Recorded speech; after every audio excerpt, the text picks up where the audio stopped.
Sean bienvenidos a su iglesia evangélica Comunidad de Gracia. Hoy jueves 7 de marzo del 2024, en su episodio, por así decirlo, de Doctrina para la Vida. Esperamos que esto sea de mucha edificación y que la enseñanza que se obtenga de ella sea para beneficio espiritual. Estamos comprometidos con el Señor a servirle, a aprender de su palabra y hacer todas aquellas cosas que Él nos pide hacer, porque todo lo que Él nos pide es correcto. Vamos a hacer una oración para entregarle a nuestro Señor este culto. Oremos. Amado Padre, te damos gracias por tenernos aquí reunidos para poder aprender más de tu palabra y todas aquellas cosas que tú nos haces bien, que aprendamos, porque todo es para edificación nuestra y para tu gloria. Bendice a todos los presentes aquí y a los que están en las redes, vía Zoom y en las otras redes sociales. Te agradecemos por tus bendiciones y tu misericordia. Todo esto en nombre de tu Hijo amado, nuestro Señor y Salvador Jesucristo. Amén. Voy a hacer una lectura bíblica y para eso vamos a ir a San Mateo, versículos 11 y 12. Es cuando le confrontaban al Señor los fariseos con aquello de que era lícito hacer el día de reposo. Y él les dijo: ¿qué hombre habrá de vosotros que tenga una oveja? Y si ésta cayera en un hoyo el día de reposo, ¿no le eche mano y la levante? Pues cuánto más vale un hombre que una oveja. Por consiguiente, es lícito hacer el bien en los días de reposo. Bien claro se los dejo dicho el Señor. Ahora vamos a escuchar un himno. En el trinitario celebremos su gloria.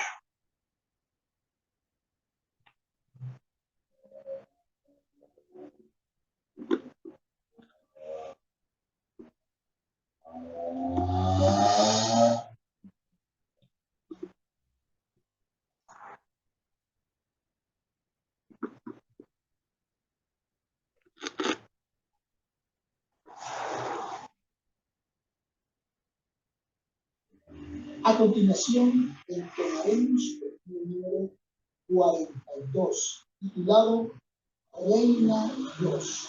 La palabra del Señor en el libro de Isaías 52:7 nos dice: cuán hermosos son sobre los montes los pies del que dice: tu Dios reina.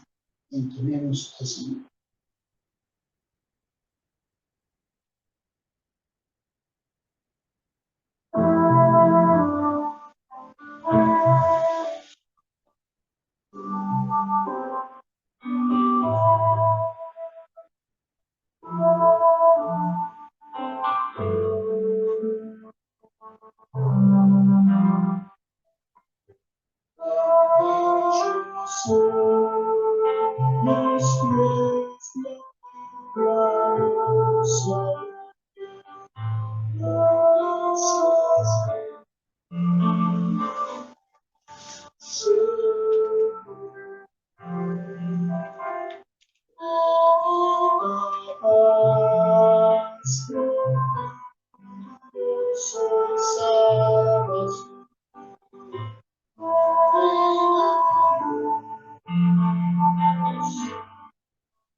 la tumba con poder y gloria real resucitó.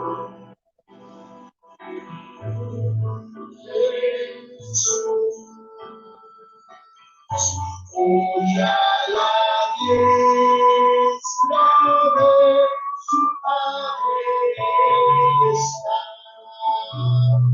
Gloria a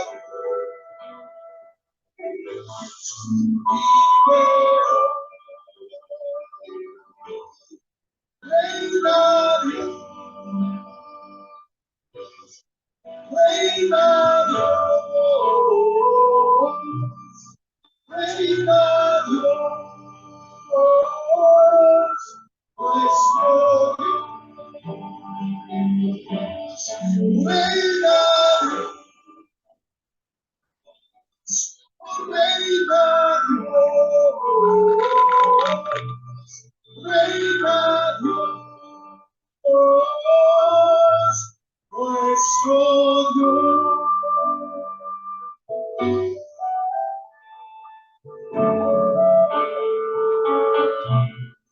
Reina, nuestro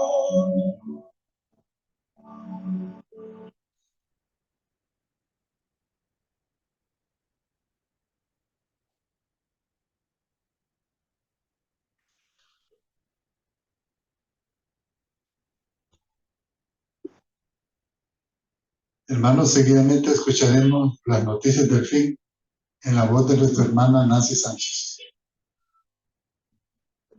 Buenas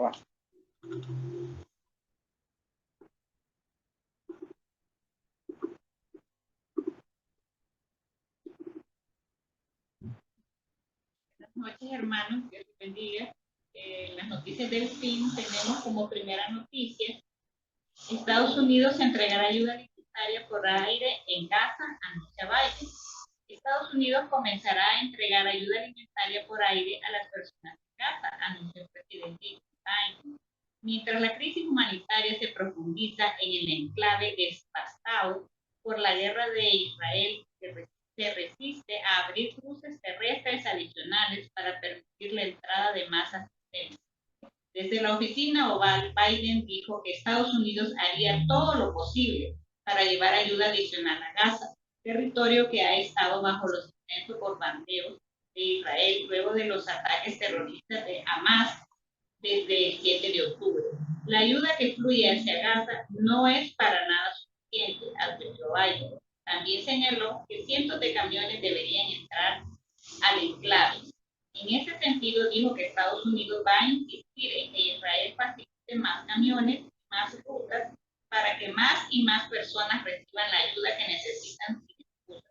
Además, destacó los esfuerzos para lograr un acuerdo que libere a los rehenes y asegure un cese de fuego inmediato, el cual permitiría la entrada de asistencia adicional.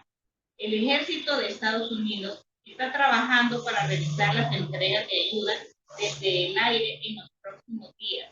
El anuncio sobre la asistencia alimentaria que enviará a Washington marca el reconocimiento de la terrible situación que se vive en Gaza, donde más de 100 personas murieron el jueves luego de que las tropas israelíes abrieran fuego mientras los civiles esperaban un convoy de alimentos en el norte del enclave. Los camiones de ayuda intentaron escapar del área en medio de los disparos y hirieron accidentalmente a otras personas, causando más muertes y lesiones, agregaron los civiles.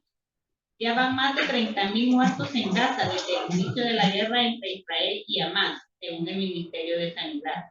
La entrega de ayuda humanitaria por aire brindará cierto alivio a quienes se encuentran en tierra. Sin embargo, es muy poco probable que la medida produzca una solución sostenible a la crisis humanitaria en Gaza, pues cada unidad que se lance solo aportará una fracción de la cantidad de asistencia que puede transportarse al enclave en camiones. Ahora bien, la decisión de Estados Unidos subraya el impacto devastador de la continua negativa del gobierno de Israel a que se abran más cruces terrestres para permitir que llegue la ayuda críticamente necesitada. hasta ahora los llamados de Estados Unidos al gobierno de Netanyahu para que abra más entradas en el norte ha fracasado.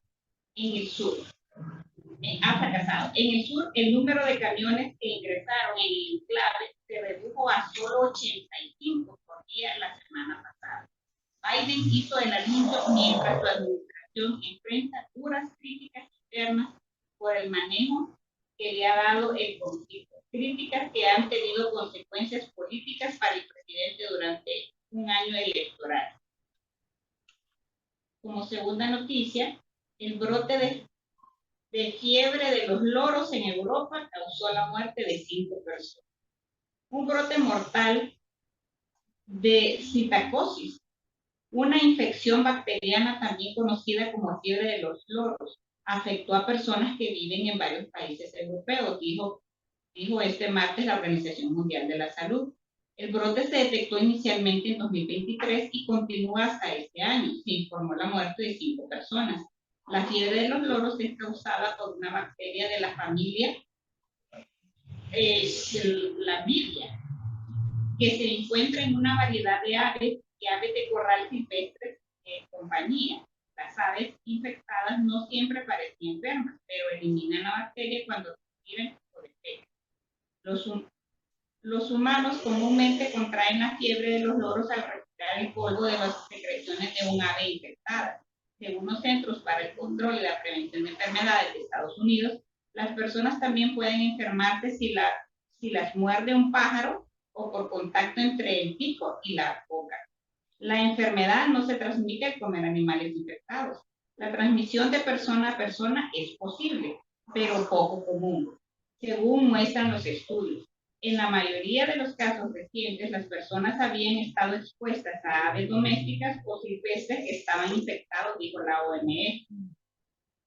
La mayoría de las personas que contraen fiebre de los loros tienen una enfermedad leve que comienza de 5 a 14 días después de la exposición a un ave enferma. Puede incluir dolor de cabeza, dolor muscular, tos seca, fiebre y escalofríos.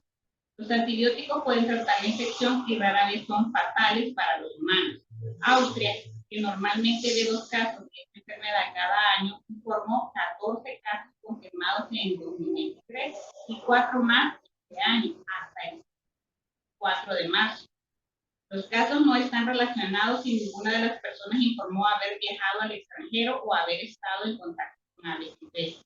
En Dinamarca se suelen registrar entre 15 y 30 casos humanos cada año, la mayoría derivados de la exposición a aves de compañía o aficiones como las palomas mensajeras.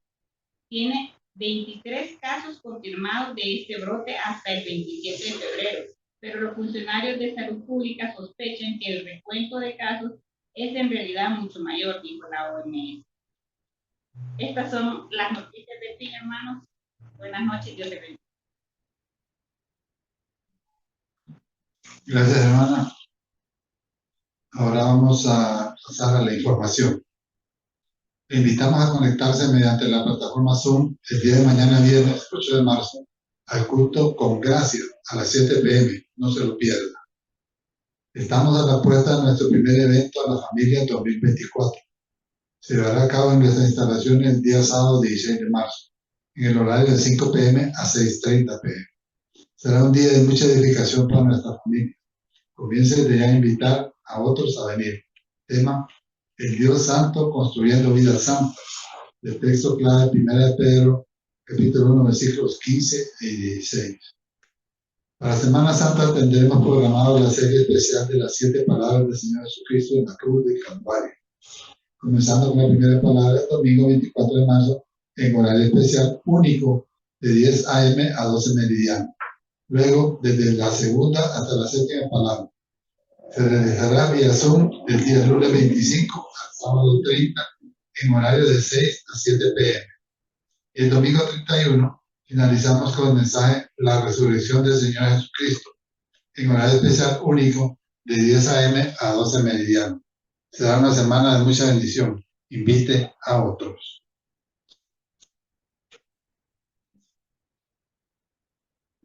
Ahora daré lectura al material de edificación. se titula El Anticristo. La Biblia realmente no dice nada específico respecto a la procedencia del Anticristo.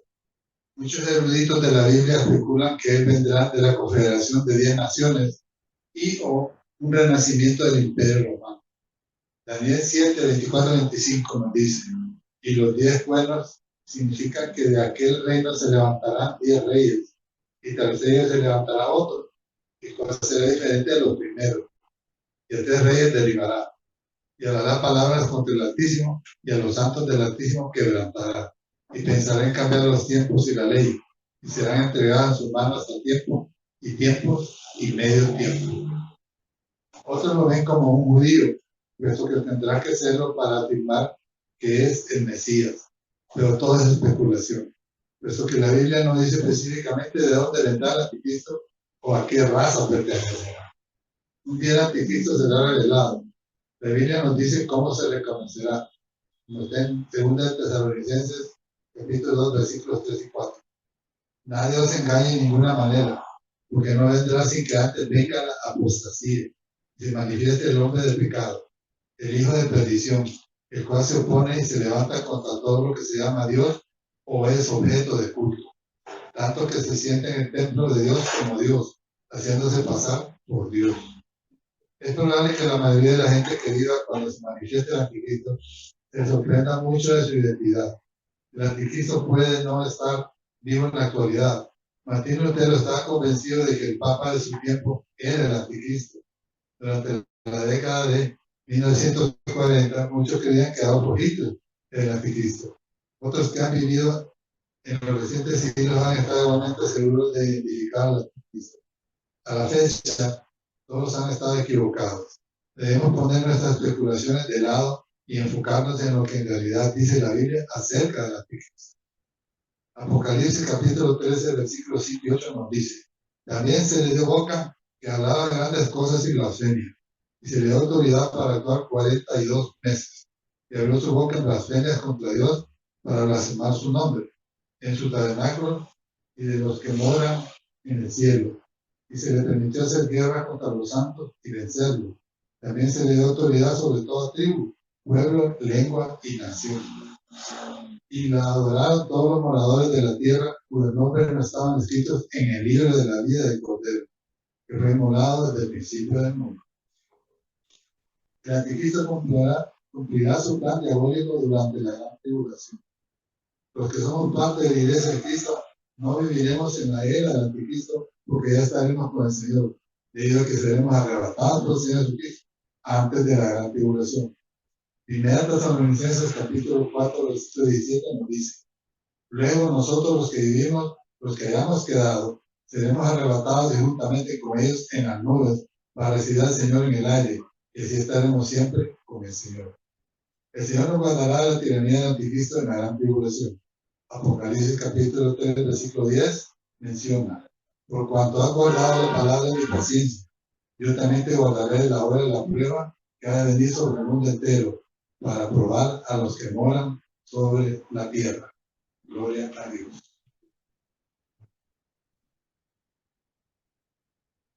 Ahora vamos a hacer una pequeña oración por ofrenda. Amado Padre, damos gracias por todas tus bendiciones, por proveernos todo lo que necesitamos. Tu palabra dice que antes de que nosotros la pidamos, ni siquiera pensemos en ella, tú ya sabes qué es lo que es. Te pedimos por todos aquellos que se benefician de tener un trabajo y el que no tiene también, tú puedas ayudarle a conseguirlo. Te damos gracias por tus bendiciones a todos los que están de la familia del Señor, a todos los hermanos, y a todos los presentes y a los que están en las redes sociales. Te lo agradecemos, Padre, de todo corazón. En nombre de tu Hijo amado, nuestro Señor y Salvador Jesucristo. Amén.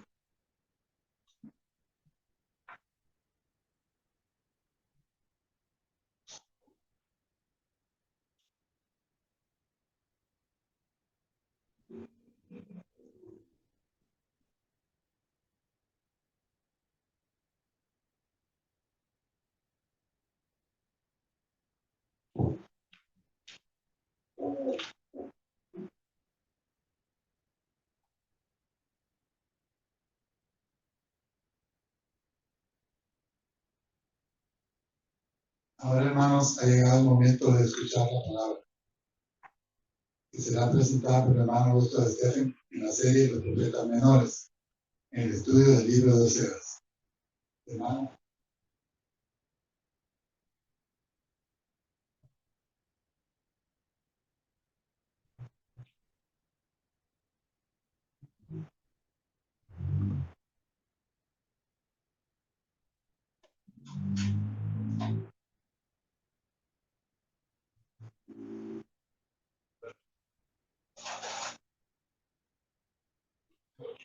¿Quién era el de gorrito? Era mi hermano.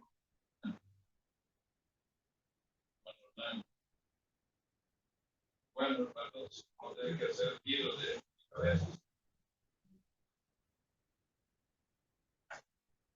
para poder estar frente a ustedes. Muy bien, agradecemos al Señor por estar acá nuevamente, ¿verdad? Con ustedes. Y también a los que nos acompañan por la plataforma de Zoom, ¿verdad? Para escuchar esta serie de mensajes de los profetas menores. Estamos ahorita, como siempre, avanzando en lo que es el libro de Oseas, ¿verdad? Ya habíamos avanzado. Vamos por el capítulo 4, ¿cómo se llama? Habíamos hablado anteriormente acerca del versículo 13 y 14. Muy bien. Antes de eso, es interesante acá, en el versículo 4:14, va vinculado con lo que se ha dicho antes. Dice, no castigaré a vuestras hijas cuando forniquen, ni a vuestras nueras cuando adulteren, porque ellos mismos se van con rameras y con malas mujeres sacrifican. Por tanto, el pueblo sin entendimiento caerá, ¿verdad?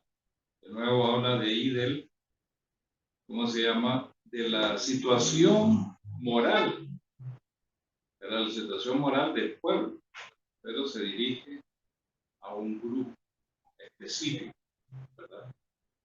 Como vemos ahí, ¿verdad? Dice, se dirige a hijas y nueras. Es curioso, ¿verdad? Que se dirija a un grupo, ¿verdad?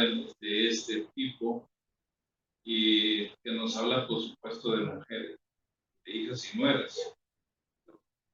En otras versiones dice así, ¿verdad? Dice, y en la Biblia textual específicamente, dice, y yo no visitaré a vuestras hijas cuando forniquen, ni a vuestras nueras cuando adulteren, porque ellos mismos se van con las rameras y con las prostitutas del templo ofrecen sacrificios, y el pueblo incauto va a la ruina. También tenemos en otra versión, ¿verdad? En la versión moderna también, y es una versión muy buena. Dice, no castigaré vuestras hijas cuando cometan fornicación, ni a vuestros nuevos cuando cometan adulterio, porque los mismos padres y maridos se retiran con la ramera y ofrecen sacrificios con las prostitutas. Así es el pueblo, así pues, el pueblo que no entiende será precipitado en ruina. ¿Verdad? Miren ustedes qué interesante.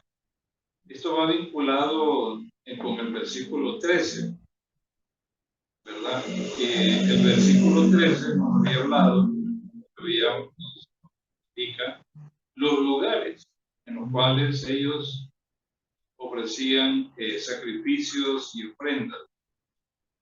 Y nos dice que ellos sacrificaban en las cumbres de los montes, ¿verdad? En las colinas, o sea, en los montes más bajitos, ¿verdad? Y dice, y debajo de las encinas, de los álamos, de los olmos, que tienen muy buena sombra.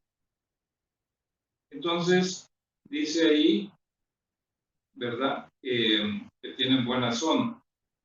Por tanto, vuestras hijas se prostituirán y vuestras nueras cometerán adulterio. O sea, está hablando de esos centros de culto, en donde un grupo de personas, principalmente mujeres, ¿verdad?, iban a esos lugares, ¿verdad?, a prostituirse, a rendirle culto a otros dioses, que no era el Señor. Y ese culto a esos dioses, ¿verdad?, por ejemplo, a Baal y a otras, ¿cómo se llama?, y a otros dioses o otras imágenes, entonces iba acompañado también de este tipo de prácticas, especialmente prácticas sexuales, o sea, que era un degenere en esos centros de culto. Y entonces se escogían, ¿verdad?, los lugares, supuestamente los lugares altos, eran porque se sentían que estaban más cerca, ¿verdad?, del Dios al cual adoraban. Entonces, por eso es que buscaban los montes, ¿verdad?, los lugares altos. Y claro, también estaban en los lugares bajos, ¿bien?, y en los valles. Pero está diciendo ahí que realmente en todo lugar había altares, o mejor dicho, había edificaciones donde se celebraban esta clase de culto, que iba también acompañado de estas prácticas abominables. Imagínense ustedes las cosas horribles, ¿verdad?, que se hacían, ¿verdad? Entonces, continuando con esto, nos dice que hay un grupo de personas de las cuales, dice, se prostituyen, hijas y nueras. Obviamente lo que nos está hablando ahí de las hijas, nos habla de mujeres jóvenes, nueras, nos habla de mujeres casadas. Entonces dice que ellos iban a estos lugares a prostituirse, a tener prácticas, ¿verdad?, sexuales ahí, prostituirse. Entonces después viene el Señor y dice, bueno, dice, no castigaré a vuestras hijas cuando hagan estas prácticas. En otras versiones dice cuando se prostituyen. O sea, parece extraño. El Señor dijo, bueno, no las voy a castigar, ¿verdad?, o no las voy a dejar sin castigo, o simplemente el castigo que van a recibir no va a ser tan severo, ¿verdad?, como el que habla ahí de ellos mismos, ¿verdad? Miren ustedes que hace un contraste. Hablan de hijas y nueras y hablan, ahí mismo dice ellos mismos. Pero ¿quiénes son ellos mismos? Probablemente en algunas versiones dice hombres, pero en otras versiones, como la versión moderna, ¿verdad?, nos habla de padres y esposos o maridos. Entonces aquí hay un problema de ejemplo, ¿verdad? ¿Quién establece el ejemplo? ¿Quién establece, cómo se llama, lo que una familia, porque aquí está hablando de familia realmente, en el momento que dice hijas y nueras, está hablando de familia, pero ¿quiénes daban el ejemplo de lo que se debe practicar, de culto, y a quién se le debe ofrecer culto? Entonces, por eso digo que en el 13, en este 14, se amplía lo que se ha dicho antes. Entonces, lo que se ha dicho antes. Se habla o sea, las mujeres, ¿verdad? Entonces parece indicar que era el grupo, ¿verdad?, con mayor tendencia, ¿verdad?, a inclinarse a estos cultos, ¿verdad? Mujeres jóvenes y mujeres adultas. Obviamente que este grupo de mujeres asistían a estos lugares para prostituirse, no era para otra cosa, o sea, adorar a su ídolo, a su Dios, y también a prostituirse, porque era parte de la práctica. Notemos también, lo habíamos dicho ahí, que estos lugares también, estas edificaciones, que estaban en los montes, colinas y valles, ¿verdad?, también eran lugares o centros con mucha actividad demoníaca, ¿verdad? Esos lugares estaban, vaya, digámoslo así, cargados de demonios. Como lo habíamos dicho ahí, ¿verdad? En el versículo 12 dice, porque el espíritu de prostitución le ha engañado. O sea, había un espíritu que se estaba moviendo. El espíritu puede ser un espíritu inmundo o simplemente puede ser una idea. O sea, una idea que prevalecía de fornicación, dice, espíritu de fornicación. Ahora bien, dice ahí que al estar bajo la influencia de estos demonios, conseguían engañar a los participantes. Recuerden ustedes que Satanás es mentiroso. Él es el engañador. Todo su reino realmente lo que busca es engañar, ¿verdad? O sea, mentir. Así como le mintió a Eva. Y le dijo, seréis como Dios, ¿verdad? Sabiendo el bien y el mal, ¿verdad? Y otra serie de engaños. Dice, Dios les está mintiendo a ustedes. Es lo que quería decir, Dios les miente. Dios no les dice toda la verdad, ¿verdad? Sí, fue el engaño de Satanás sobre Eva. Entonces, al estar bajo la influencia de esto, conseguían engañar a las personas. ¿En qué consistía en el engaño? Bueno, el engaño consistía en que las prácticas sexuales en sí no eran malas, ya que ayudaría a la fertilidad y también ayudaría a las buenas cosechas. Recuerden ustedes de que todo estaba vinculado, ¿verdad? Todo estaba vinculado, ¿verdad? Fertilidad, buenas cosechas. Cuando hablamos de esta parte de fertilidad, miren ustedes lo que dice el doctor John Walvoord en su comentario. Dice, muchas doncellas de Israel participaban en ritos sexuales con hombres que se prostituían en el culto. El propósito de tales actos era asegurar la fecundidad humana, buscando con sus ofrendas y oraciones la aprobación de Baal y Acera, que eran los dioses de la fertilidad, ¿verdad? Tanto fertilidad de las mujeres como también de las buenas cosechas, ¿verdad? Entonces ese era el engaño. Eso no es malo lo que están haciendo, ¿no? Bien, ayuda. Pero también dice, recuerden ustedes que Dios había dicho, ¿verdad?, que el pacto abrámico también es un pacto que habla de la descendencia de Abraham, ¿verdad?, que serán como las estrellas del cielo y como la arena del mar. Obviamente estas cosas se mezclaban. Dice, ustedes son el pueblo escogido de Dios. Y Dios dijo que iban a ser como las estrellas del cielo y como la arena del mar, ¿verdad? Entonces estaban con esos cultos, también el engaño. Afloraban de seguro esas cosas, de llegar a cumplir ese pacto con Dios, ¿verdad? Entonces de la fecundidad y todo eso. Obviamente que aquí se cumple lo que dice en 1 Timoteo 1:14, ¿verdad? Y Adán no fue engañado, sino que la mujer, siendo engañada, incurrió en transgresión. Entonces,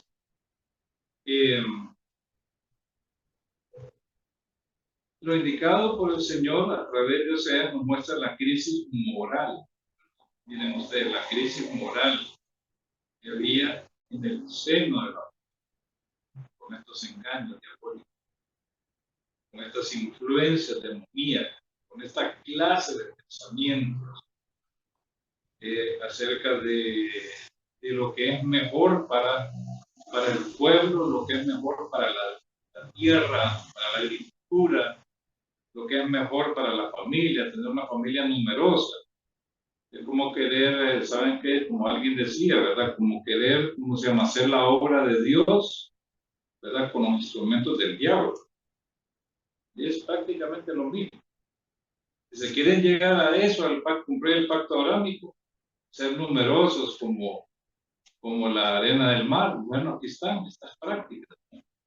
¿verdad? Y lo que era realmente era, lo que estaban haciendo era un prostituirse. Y ahora, parece que esa crisis moral, ¿verdad?, se había generalizado, ¿verdad? O sea, no solamente es que abarcaba un grupo de personas, sino que abarcaba todo el pueblo. Muy bien, después el Señor da otra palabra ahí, ¿verdad? Pero esta palabra, curiosamente, es algo extraño, ¿verdad? Y dice, no castigaré a vuestras hijas cuando forniquen, ni a vuestras nueras cuando adulteren. Lo que nos dice el versículo 14, ¿verdad? Y obviamente que esta porción, ¿verdad?, no se está refiriendo a la idolatría. Recuerden ustedes que en la Biblia también, lo que hemos venido viendo, fornicación, ¿cómo se llama? O prostitución, tiene que ver con idolatría también. Pero en este caso no se refiere a idolatría, sino directamente relaciones sexuales. Como dice, habla de fornicación y habla de adulterio. Entonces quiere decir que es relaciones físicas. Entonces dice, en estas se refiere, claro, a mujeres jóvenes y mayores, ¿verdad? Por eso digo yo que se refiere a relaciones en sí sexuales, ¿verdad? A las jóvenes, a no estar casadas, entonces se llama fornicación o prostitución. Y ¿cómo se llama? Y las mujeres mayores o las casadas, porque era adulterio, ¿verdad? Ambos grupos no iban a recibir el castigo que justamente merecían sus actos abominables de parte del Señor. Pero no es eso lo que nos está diciendo. No es eso lo que nos está diciendo. El castigo que iban a recibir los hombres era tan grande que iban a sentir que el castigo de las mujeres era como que sin nada. Era nada. O sea, era como que si Dios no castigaba. Eso es como cuando uno miraba que los padres castigaban a aquel, ¿verdad? Y le daban 10 pajazos y uno recibía uno. Entonces, obviamente, decía uno, el castigo que me han dado mis papás no es nada comparado al que le dieron a mi hermano. Algo así. Entonces dice, esta sentencia no significa que el Señor vaya a pasar por alto el pecado de las hijas y nueras, sino que los que más culpa tienen son los padres y esposos que les habían dado tan mal ejemplo, por lo que ellos son los que sufrirían mayor castigo también. O sea, así era el asunto. O sea, el ejemplo que estaban dando los hombres, principalmente los padres, y ¿cómo se llama? ¿Qué decía, verdad? Los padres y esposos. El ejemplo era tal, que Dios iba a castigarlos fuertemente. Entonces el castigo que iban a recibir las mujeres era como nada. Era como nada.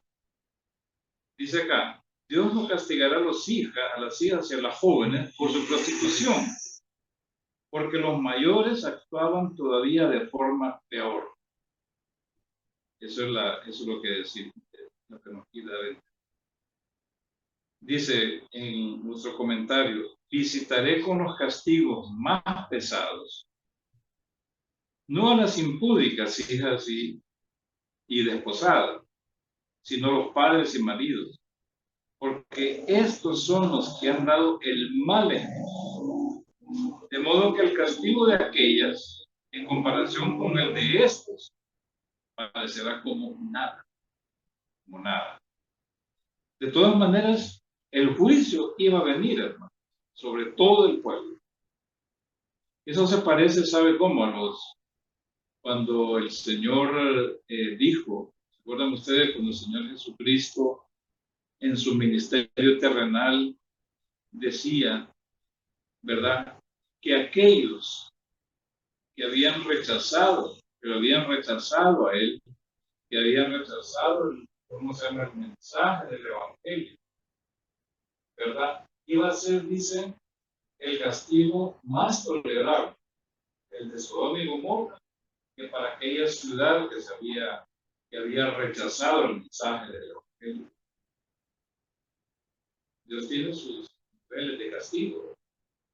Imagínense ustedes, rechazar al Hijo de Dios, rechazar, ¿verdad? Una ciudad que rechaza al Hijo de Dios. O sea que el castigo que va a recibir Sodoma y Gomorra no va a ser tan severo, que era una ciudad pecadora, comparado con aquellos que habían rechazado el Evangelio de Cristo y habían rechazado a Cristo. Por eso es que uno de los ministerios, hermanos, del Espíritu Santo aquí en la tierra, en la presente dispensación, ¿verdad? El Espíritu Santo dice, convencerá al mundo de pecado, de justicia y de juicio. De pecado dice, por cuanto no creen en mí. ¿Verdad? No dice de pecados, ¿verdad? No dice de pecado, sino dice pecado, queriendo decir, este es el peor pecado, ¿verdad? Este es el peor pecado, no creer en el Hijo de Dios. Entonces, mira, el castigo va a ser mucho mayor, por muy moral que sea, la persona. Pero si rechaza al Hijo de Dios, el castigo va a ser más severo que a aquellos que estaban en Sodoma y Gomorra. Hay una cosa en muchos países que no conocemos, que nosotros admiramos, ¿verdad? Europeos principalmente, ¿verdad? El valor de la familia, ciertos principios que hay de rectitud, de caballerosidad y todo. Son personas que tienen una vida recta, familias bien establecidas, ¿verdad? Pero eso, cuando uno les habla de Cristo, lo rechazan. Y son gente moralmente buena.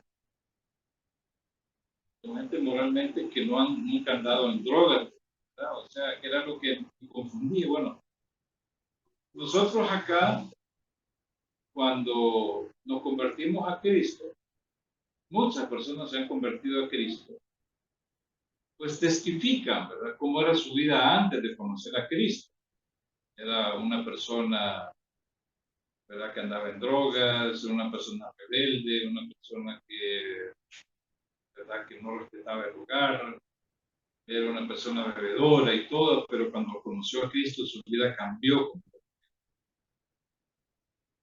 ¿verdad? Y ahora es otra persona completamente, es una persona diferente, regenerada, diferente completamente. Pero miren, en Europa no, mucha gente, si uno le va con eso, bueno, entonces uno dice, ¿cuál es el problema? Claro, el problema está que no creen, son muy morales, muy rectos, personas de palabra, personas especiales, parecen cristianos realmente, pero no son cristianos, porque no creen en Cristo. Entonces me di cuenta de ellos, rechazar a Cristo. Ese es el pecado más grande. Ese es el pecado más grande, por eso que el Espíritu tiene que tomar control. Por eso dice, el Espíritu va a convencer, o sea, crear convicción de pecado. Y para que haya convicción de pecado, tiene que haber predicación del Evangelio. Y viene entonces la convicción de pecado, por cuanto no creen en mí. Entonces, aquí tenemos este asunto. Dios no iba a dejar sin castigo, solo que unos iban a recibir más castigo que otros, precisamente por el mal ejemplo. Dice aquí que los hombres, cuando dice porque ellos, se refiere a los hombres, ¿verdad? Se refiere a los padres, a los maridos, se van con rameras y con las malas mujeres sacrifican. Cuando habla la conjunción porque es para explicar por qué razón el castigo que van a recibir las mujeres es como nada, o por qué no van a recibir un castigo tan severo. Sirve para explicar eso. Entonces, ellos experimentarán, ¿cómo se llama? Un castigo tan grande que va a ser como nada. El sacrificio de la mujer, van a recibir también la mujer. Cuando dice que ellos mismos, es una referencia obviamente a los hombres, es decir, a las cabezas del hogar, los padres y los esposos. Dice que estos, ¿qué hacían? Se van con rameras y con malas mujeres sacrifican. Recuerden ustedes que el Señor está describiendo lo que ellos hacen. El mal ejemplo de los padres y esposos, o sea, las cabezas del hogar, consistía en que se iban con mujeres prostitutas para estar con ellas a solas. ¿Verdad? Esa es la idea. Pero también, ¿verdad? También, ¿verdad? Está el otro aspecto. Dice, y con las malas mujeres sacrifican. Eso se refiere cuando van a los centros de culto, hay una que se llama prostitución ritual. Hay unas mujeres que le llaman prostitutas sagradas. Yo diría prostitutas consagradas al culto, al culto a los dioses. Entonces ellos participaban también con esas prostitutas consagradas a Baal y ahí se entregaban a eso. Como les digo, eran parte de los rituales de la fertilidad. Entonces, el engaño de ese espíritu que se movía, porque ahí se actuaban demonios, ahí no estaba el espíritu de Dios, sino que lo que actuaban son demonios, ¿verdad? Que engañaban, ¿verdad? Que producían pensamientos. O sea, había un pensamiento que estaba bien metido, bien introducido. Y obviamente que había también, ¿verdad? Sacerdotes consagrados, también, ¿verdad? Que de alguna manera enseñaban, o sea, promocionaban estos cultos y enseñaban. Entonces, si Israel pretendía ser numeroso, ¿verdad? Como la arena del mar o como las estrellas del cielo, la única manera es a través de estos rituales. Era la única forma, como queriendo decir, no hay otra forma. Y el plan del Señor no era así. Vivir bajo el pacto era precisamente una de las cosas principales, era la familia. Es así como Israel iba a cumplir ese pacto, ¿verdad? A través de la familia, ¿verdad? Iban a ser numerosas, como lo son ahora, hoy, ¿verdad? O sea, con personas casadas. Los judíos ortodoxos tienen familias numerosas, pero están casados. Precisamente por eso. Ese es el plan de Dios, de una vida bajo el pacto, ¿verdad? Pero no utilizando los medios o los instrumentos del diablo para llegar a cumplir los propósitos de Dios. Y entonces este es el engaño de ese espíritu de prostitución, el engaño completamente. Como lo hay, como hacemos cuando hoy en día mucha gente asiste a centros de culto, a imágenes de madera, de piedra, de concreto, de metal. Ahí está el engaño de eso, de venir, pedir la bendición de esas imágenes. Y lo que hay ahí, como les digo, es la demonía. Entonces, hay una sentencia, ¿verdad? Ahí, la última parte del versículo 14. Dice, por tanto, dice, el pueblo sin entendimiento caerá. La frase, por tanto, sirve como sentencia, ¿verdad? O sea, que como una conclusión. ¿Qué es lo que sigue inmediatamente después de que el Señor ha descrito estas prácticas? Bueno, ahora que sigue. Bueno, seguidamente, ¿qué es lo que sigue? Las prácticas abominables de parte de las mujeres y hombres solo indican que, o afirman que el pueblo carecía de entendimiento y que no habían aplicado las reglas básicas de lo que significaba vivir bajo el pacto mosaico.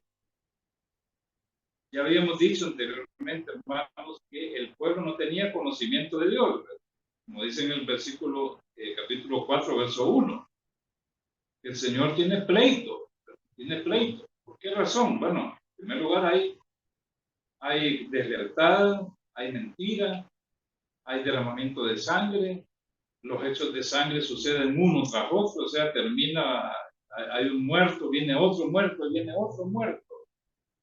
Pero sobre todo dice, no hay ni conocimiento de Dios, ni conocimiento de Dios, ¿verdad?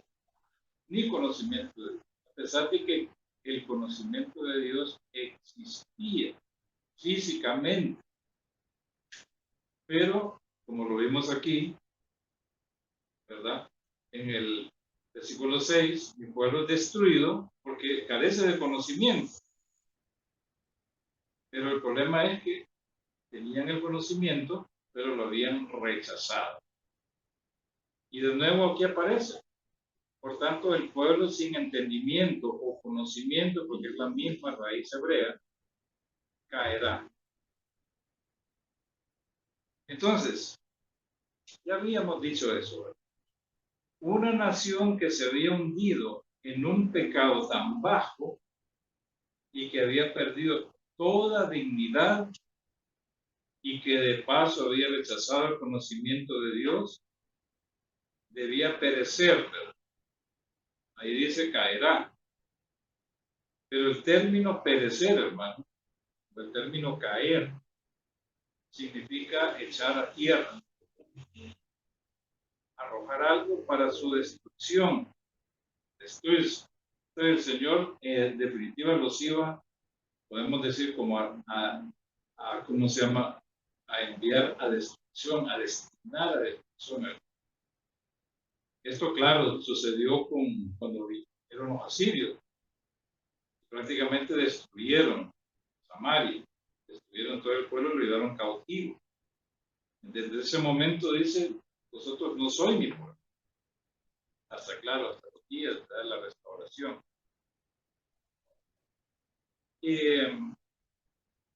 Entonces dice, por tanto, el pueblo sin entendimiento caerá. La falta de entendimiento, conocimiento de Dios no significa una excusa para evitar que el pueblo fuera arrojado por la destrucción. De repente podrían tener esa excusa. No. Son los demonios. Son los demonios los culpables. Ellos me engañaron. Los demonios.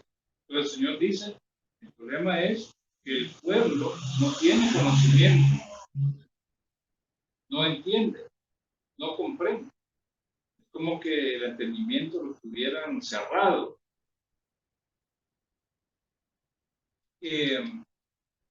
Los cultos a los dioses falsos que no eran otra cosa sino sacrificios, los demonios los habían cegado a través del engaño. O sea, eran ciegos aunque veían, eran ciegos.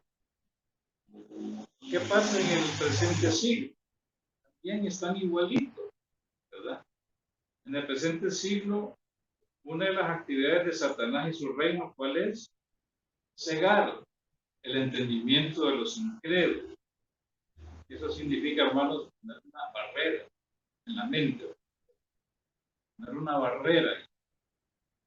barrera en su entendimiento, lo que los hace rechazar a Cristo, esa barrera.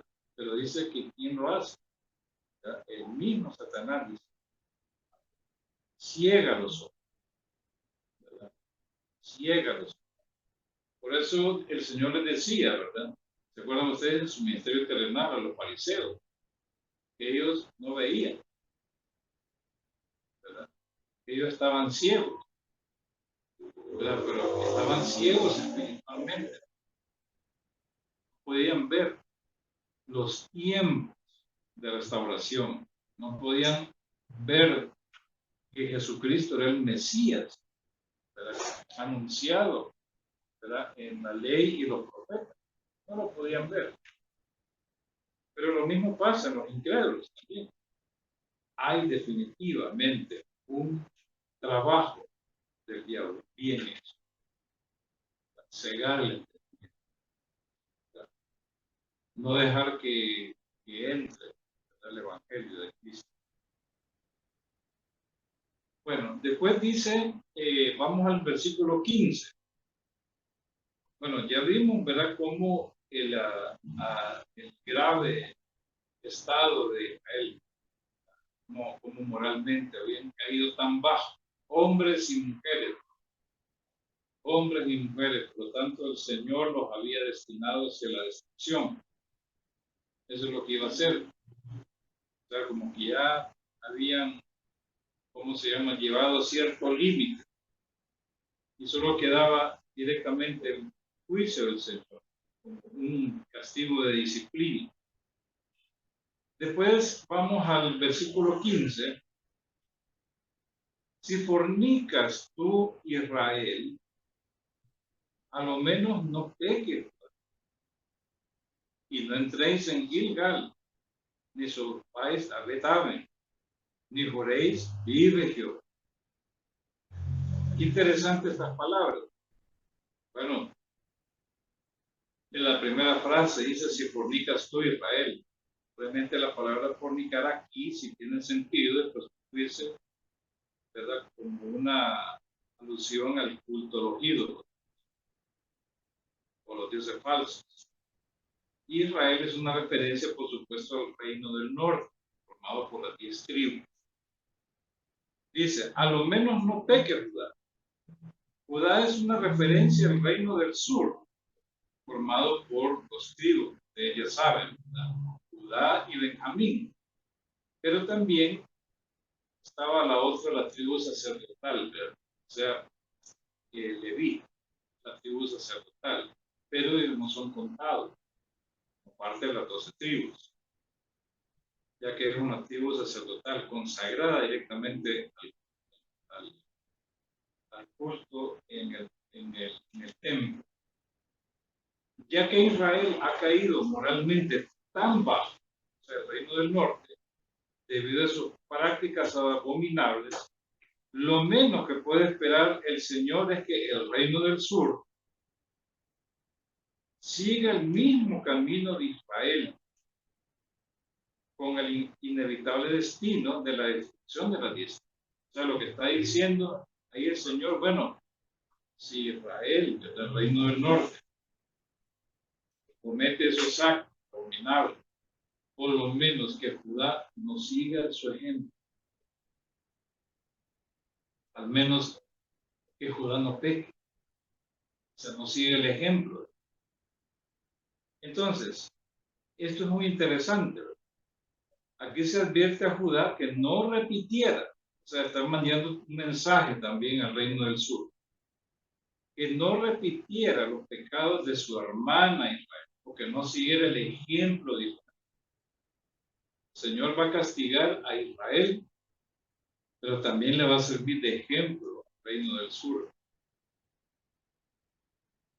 Aunque los 10 tribus de Israel cometan adulterio espiritual, o al menos o Judá, que posee el sacerdocio legal y los ritos del templo y la ciudad de Jerusalén, no sigas el mal ejemplo de aquellos.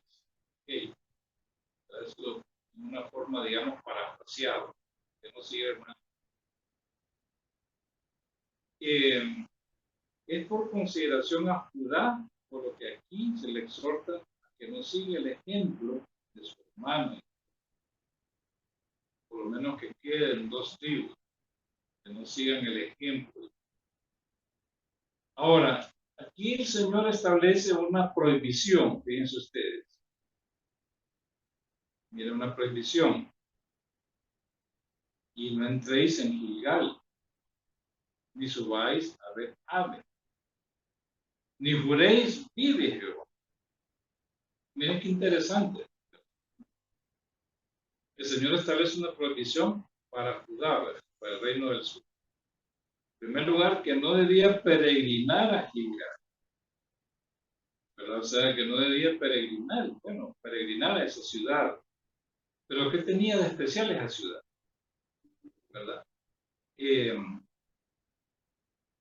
Obviamente, para evitar que se corrompiera. Nos dicen, no vayan, no peregrinen a Gilgal. Pero, ¿qué era Gilgal? Miren la razón. ¿Quién era Gilgal? Miren ustedes que busquemos Oseas 9:15. Vamos a darnos cuenta que había en Gilgal. En Oseas 9:15 dice: toda la maldad de ellos ha tenido lugar en Gilgal. Allí pues les tomé aversión. Por la maldad de sus obras los echaré de mi casa. No los amaré más. Todos sus dirigentes son desleales. Es como queriendo decir, todo el foco comenzó en Gilgal. Pero realmente Gilgal, ¿cómo era antes?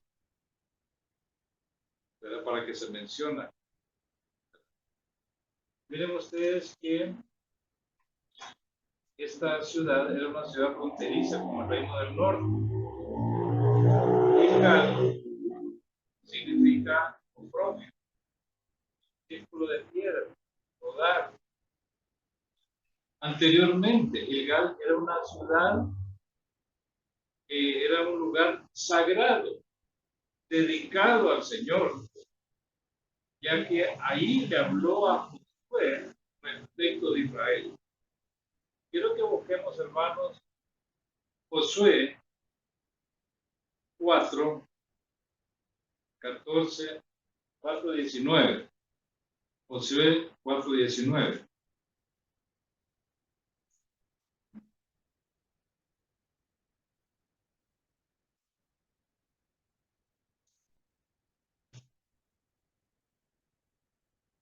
Miren 4:19. El pueblo, dice, salió del Jordán el 10 del mes primero y acamparon en Gilgal, al este de Jericó. Josué dirigió en Gilgal las 12 piedras que habían traído del Jordán. Y habló a los hijos de Israel diciendo: cuando en el futuro vuestros hijos pregunten a sus padres diciendo, ¿qué significan estas piedras? Daréis a conocer a vuestros hijos diciendo, Israel puso en seco este Jordán. Porque Jehová vuestro Dios secó las aguas del Jordán delante de vosotros, hasta que acabasteis de cruzar, de la manera que Jehová vuestro Dios había hecho con el mar rojo, el cual secó delante de nosotros, hasta que acabamos de cruzar, para que todos los pueblos de la tierra conozcan que la mano de Jehová es poderosa, y para que temáis a Jehová vuestro Dios todos los días. O sea, Gilgal es un lugar, podemos decir, de testimonio. Eso nos habla, ¿verdad? Testimonio del poder de Dios, ¿verdad? Había 12 piedras que representaban a las 12 tribus. Entonces era un lugar, por eso les decía, un lugar sagrado. Pero también en ese lugar, miren ustedes en Josué 5:9. Entonces Jehová dijo a Josué: hoy he quitado de vosotros la afrenta de Egipto. En otra versión dice el oprobio.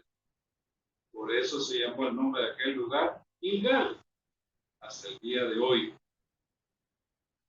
Y el Señor quitó, lo que quiere decir, todo ya la esclavitud completamente de Egipto. Entonces servía de testimonio que Dios es poderoso, pero también era un testimonio que Dios había, que lo que Dios había dado de espiritualmente hablando. Pero con el tiempo, ¿verdad? Gilgal se convirtió en un centro de culto. Imagínense la maldad, un lugar sagrado, ¿verdad? ¿verdad? Un lugar sagrado y ahí brotó maldad. ¿Verdad? Maldad, tanto que el Señor dice lo rechazó. Una ciudad que se dedicaba al Señor, ¿verdad? Y de seguro que había mucho peregrinaje de ese lugar porque era un testimonio del poder de Dios. Estaban esas 12 piedras ahí todavía, testificando de cómo Dios había llevado a Israel, que había cruzado el Jordán, lo había secado, y cómo Dios había quitado ya de una vez la afrenta de Egipto, pero lo convirtieron en un lugar de demonios. Por eso el Señor les prohíbe ir a Gilgal. Esto parece extraño, pero así es. No vayan a Gilgal, no peregrinen. Es una prohibición. No vayan en los centros de culto. Porque ahí, ¿verdad? Ahí, ese lugar está lleno de maldad. Ahí en ese lugar, como dicen 9:15,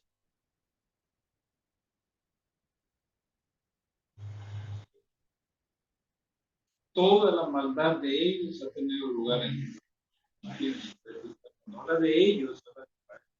O sea, toda la maldad vino de ellos.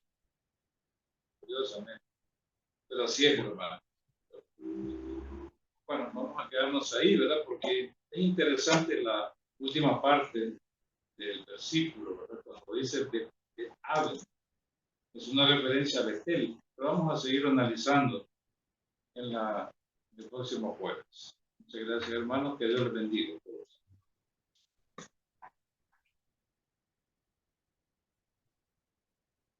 Gracias, hermano Stephen. Hermanos, hemos llegado al final del culto. Vamos a hacer una pequeña oración. Padre, te agradecemos por la enseñanza que tuvimos hoy. Es realmente edificante y nos enseña mucho de cómo era tu pueblo. Lamentablemente hoy día la gente se comporta por igual, pero tú estás siempre con nosotros, ¿no? Y lo agradecemos. Acompáñanos en nuestro regreso a casa. Bendice a todos los hermanos de la Iglesia Evangélica. Gracias. Y danos fuerza para seguir adelante. En los méritos de tu Hijo Jesucristo. Amén. Buenas noches, hermanos, que el Señor les bendiga.